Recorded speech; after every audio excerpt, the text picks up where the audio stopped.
Assalamualaikum warahmatullahi wabarakatuh. Hello student, how are you? Welcome back to Masa Surba Online Social Studies lesson. With me, Lucy Hendarwati. Our topic today is latar belakang munculnya nasionalisme di Indonesia. Alright, before we start, let's say the doa. Bismillahirrahmanirrahim. Raditu billahi robba wa bil islami dina wa bi muhammadin nabiyya wa rasula. Rabbi zidni ilma warzuqni fahma waj'alni min ibadikas sholihin. May Allah let our heart be filled with light and insight and understanding and knowledge. Amin.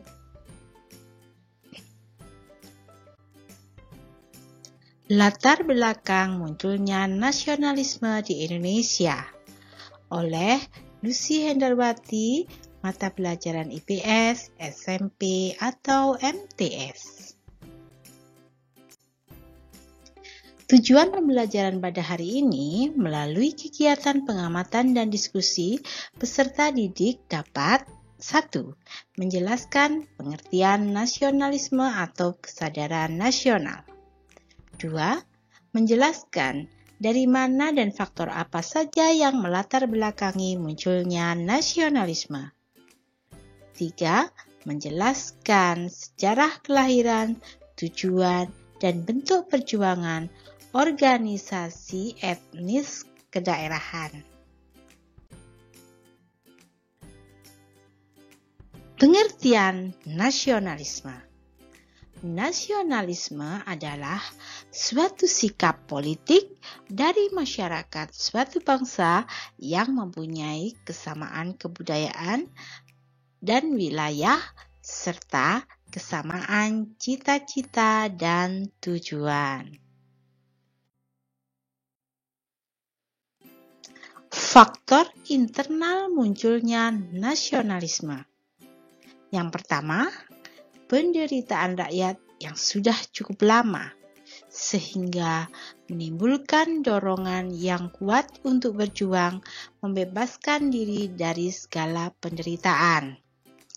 2. Timbulnya kaum terpelajar. Mereka inilah yang mempelopori pergerakan nasional. 3. Pengalaman perjuangan masa lampau.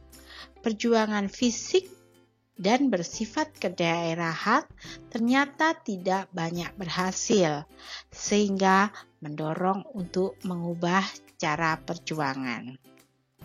Di sini, perjuangan fisik itu menyebabkan pertumpahan darah, sementara lewat perjuangan kaum terpelajar biasanya melalui pendidikan atau perundingan jauh lebih menguntungkan dan tidak memakan korban dan pertumpahan darah. Faktor eksternal munculnya nasionalisme. Eksternal adalah faktor dari luar, yaitu 1. Kemenangan Jepang atas Rusia dalam perang tahun 1904 sampai 1905. Hal ini telah membangkitkan semangat bangsa-bangsa Asia termasuk Indonesia untuk mengusir kaum penjajah. Artinya, bangsa-bangsa Asia yang terjajah melihat bahwa negara-negara di Asia bisa mengusir penjajah, sehingga negara kita, pelajar-pelajar kita juga berjuang demi memerdekakan Indonesia. Yang kedua, adanya pengaruh dari gerakan nasional di negara-negara lain, misalnya gerakan nasional di India dan Filipina.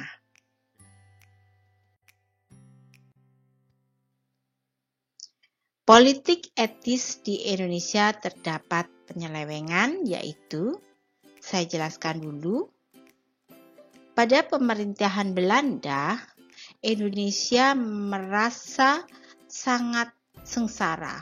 Oleh sebab itu, Ratu Belanda ingin memberikan balas budi atas pengorbanan orang bangsa Indonesia dan harta yang diambil oleh Belanda. Ratu Belanda memberikan politik etis, artinya politik balas budi, yang terdiri dari irigasi, emigrasi, dan pendidikan.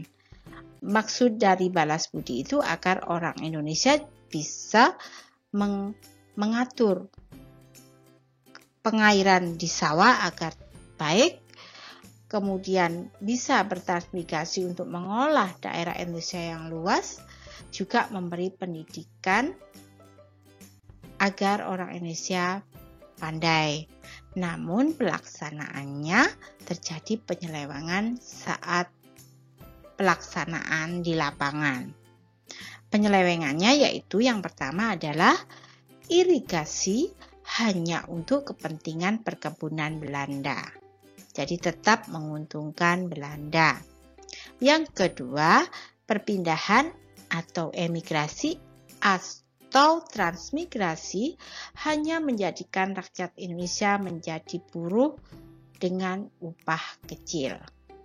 Yang ketiga, pendidikan hanya sampai tingkat rendah untuk menjadi pegawai rendahan.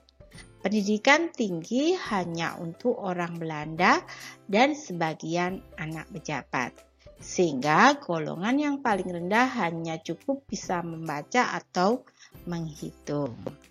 Sedangkan yang mendapat pendidikan tinggi jelas para pamong-pamong praja atau pejabat-pejabat dan orang-orang yang Belanda. Perkembangan organisasi etnis kedaerahan dan keagamaan pada masa perkembangan pergerakan nasional. Intinya, pada zaman sebelum persatuan terjadi, organisasi kita bersifat kedaerahan. Misalkan, kalau organisasi itu di Jawa, maka dinamakan Jong Java. Kalau di Sumatera, Jong Sumantrean. Gitu. Nah, ini adalah contoh dari organisasi etnis kedaerahan yang ada di Pulau Jawa, dinamakan Jong Java atau Trikoro Darmo yang disingkat dengan TKD. Jong Java atau Trikoro Darmo merupakan organisasi pemuda yang didirikan oleh Satiman Wirjo Sanjoyo di Gedung Stovia pada 7 Maret 1915. Nama awal Trikoro Darmo atau TKD. Bahasa Indonesia Tiga Tujuan Mulia. Ia mendirikan asosiasi pemuda ini karena banyak orang muda berpikir bahwa Budi Utomo dianggap sebagai organisasi yang elit. Tujuan Jong Java atau TKD Trikoro Darmo ingin menghidupkan kembali persatuan dan persatuan di antara pemuda Jawa, Sunda, Madura, Bali, dan Lombok. Karena kunci untuk merdeka, semua pemuda harus bersatu melawan penjajah. Sejarah dan tujuan kelahiran. Tahun 1915 sampai 1921 ketika didirikan ketua oleh Dr. Satiman Wirjo Sanjoyo dengan wakil ketua Wongso Negoro, sekretaris Sutomo, dan anggota Mustik Mosodo dan Abdul Rahman. Tujuan awalnya untuk menyatukan siswa asli, menumbuhkan minat dalam seni dan bahasa nasional, dan mempromosikan pengetahuan umum bagi para anggotanya. Yang ketiga, Trikoro Darmo berubah menjadi Jong Java pada 12 Juni 1918 pada kongres pertama yang diadakan di Solo. yang dimaksudkan untuk dapat merangkul kaum muda dari Sunda, Madura, dan Bali. 4. Tahun 1919 yang dihadiri oleh beberapa anggota non-Jawa. Poin yang dibicarakan antara lain milisi untuk rakyat Indonesia, mengubah bahasa Jawa menjadi lebih demokratis, perguruan tinggi, posisi perempuan Sunda, tanah dan sejarah Sunda, makna nasionalisme Jawa, berdiri dalam gerakan rakyat. 5. Pertengahan 1920-an, Kongres ketiga diadakan di Solo, Jawa Tengah, dan pada pertengahan 1921, Kongres keempat diadakan di Bandung, Jawa Barat. Di kedua kongres itu tujuannya adalah untuk membangkitkan cita-cita Jawa Raya, mengembangkan rasa persatuan di antara suku bangsa di Indonesia. Sejarah dan tujuan kelahiran. Yang selanjutnya, yang nomor 6. Tahun 1922 di Solo, Jawa Tengah, bahwa asosiasi ini tidak akan ikut campur dalam aksi politik atau politik. Pada kepemimpinan Haji Agus Salim tahun 1942, pengaruh SI dirasakan sehingga menyebabkan beberapa tokoh yang berpegang teguh pada prinsip-prinsip Islam akhirnya muncul dari asosiasi ini dan membentuk Jong Islamisme Bond atau JIB. Tahun 1925, wawasan organisasi ini berkembang menyerap gagasan Persatuan Indonesia dan pencapaian Indonesia merdeka. Tahun 1928, organisasi itu siap untuk bergabung dengan organisasi pemuda lainnya dan ketuanya R. Kunchoro Purbo Pranoto. 10. Sejak 27 Desember 1929, Jong Java bergabung dengan Indonesia Muda.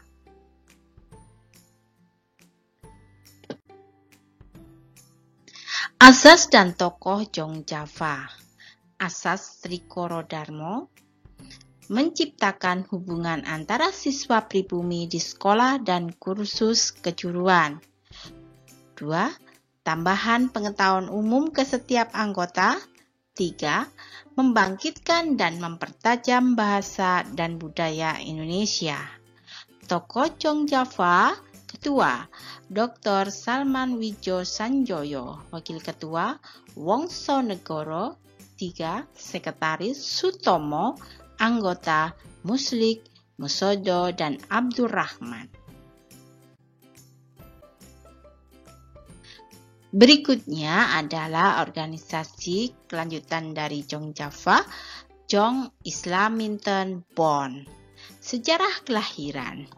Tahun 1924, SAM menjadi ketua umum Jong Java melalui pemilihan yang demokratis. Akhirnya tahun 1924, sebuah sekolah Muhammadiyah di Yogyakarta, organisasi pemuda mengadakan kongres membentuk sebuah organisasi Jong Islamisme Bond. Secara resmi didirikan di Jakarta pada tanggal 1 Januari 1925. Asas dan tujuan dari Jong Islamisme Bond: berstudering van de Islam en bevordering van de naleving van Jin Volkskristen, yaitu mempelajari agama Islam dan menganjurkan agar diamalkan. Yang kedua, het opwekken van sympathie voor de Islam en Jin belijers nas positief verdraagzaamheid voor understanding. Artinya, menumbuhkan simpati terhadap Islam dan pengikutnya di samping toleransi positif terhadap orang-orang yang berlainan agama.